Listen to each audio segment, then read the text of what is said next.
তারাই সর্বনাশ করছে।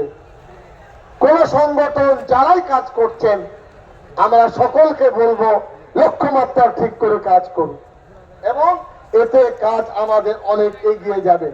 আমার কাছে এই ওয়াকফ অ্যাক্টের 15টি ধারা কি কি তারা চ্যালেঞ্জ করেছে এগুলো রয়েছে, আইনজীবীরা বলবেন।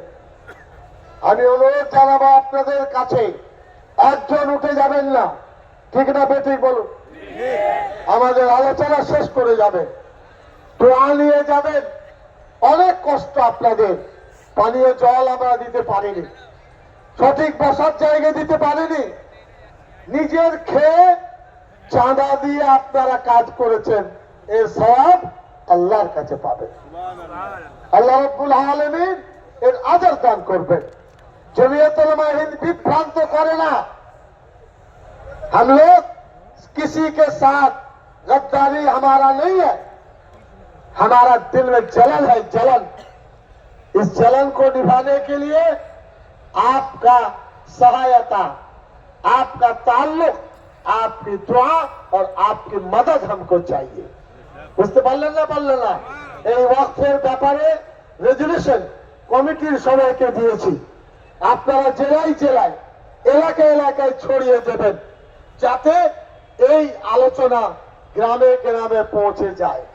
যদি দেখা যায় মার্চে তারা ফাইনাল করবেন বলেছেন, আজকে বিধানসভায় জানলাম, এটা হলো নভেম্বর। আমরা আজকে আপনাদেরকে সতর্ক করছি, সাবধান হবেন। যদি বিল পাস হয় তাহলে আমাদের রণমূর্তি আমরা ধারণ করবো ইনশাল্লাহ। এর অর্থ মারামারি নয়। এক জায়গায় শুধু এরকম 1 লাখ 2 লাখ মানুষ কলকাতা হাঁটবো, হাঁটতে পারবেন না? পারবেন না। ধর্মতলা থেকে ওইদিকে বেহালা চলে যাব, এখান থেকে শ্যামবাজার যাব। বুঝতে পারলেন না? যাবেন না?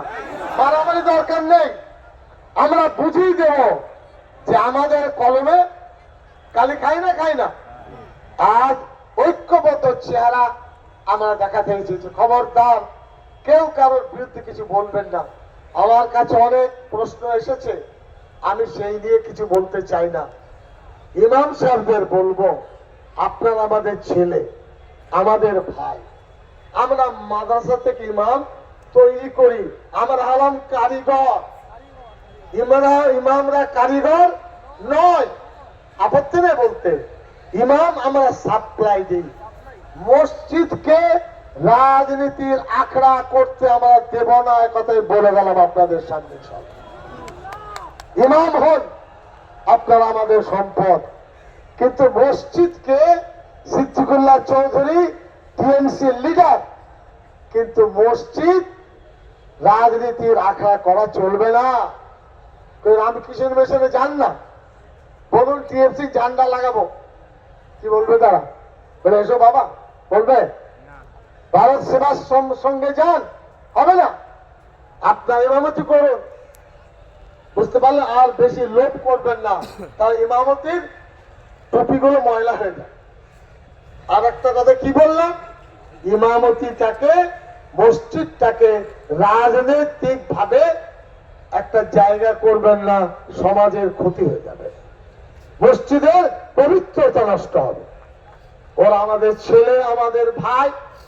আর বড় বুজুর্গ আলেমদেরকে বুড়ো আঙুল তাকাবেন না, এটা 3 নম্বর কথা বলছি। কি বললাম? বড় বুজুর্গ আলেমদেরকে বিডিও এসডিও ডাকছে, পা ফুলে গেছে। ইমামদেরকে ওই কি নাম সবুজ বাতি দিয়ে ডেকে নিয়ে যাচ্ছে। হাই ইমাম, তুমি বুঝতে পারছো না তোমাকে কোথায় নিয়ে যাচ্ছে?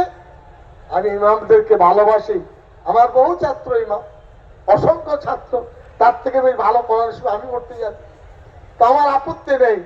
এক হলো মসজিদকে রাজনৈতিকরণ করা। ফুটবলায় যান, যে বলুন রাজনীতি করবো মসজিদে, ফুটবল শুধু বাইরে দেবে? হ্যাঁ, আল্লাহ দেবে না। আপনারা বুঝে চলুন, এটা অনুরোধ। আর মাদ্রাসা বুজুর্গ ব্যক্তিদেরকে বুড়ো আঙুল দেখাবেন না। এরা হলো মুগুর মারা লোক, ছোট হাতুড়ি এদের কাছে নেই, একবার মারলে মাথা আঘাত প্রাপ্ত হয়ে যাবে। আপনারা ভালো থাকুন, আমি এখন আমাদের ফুরফুরার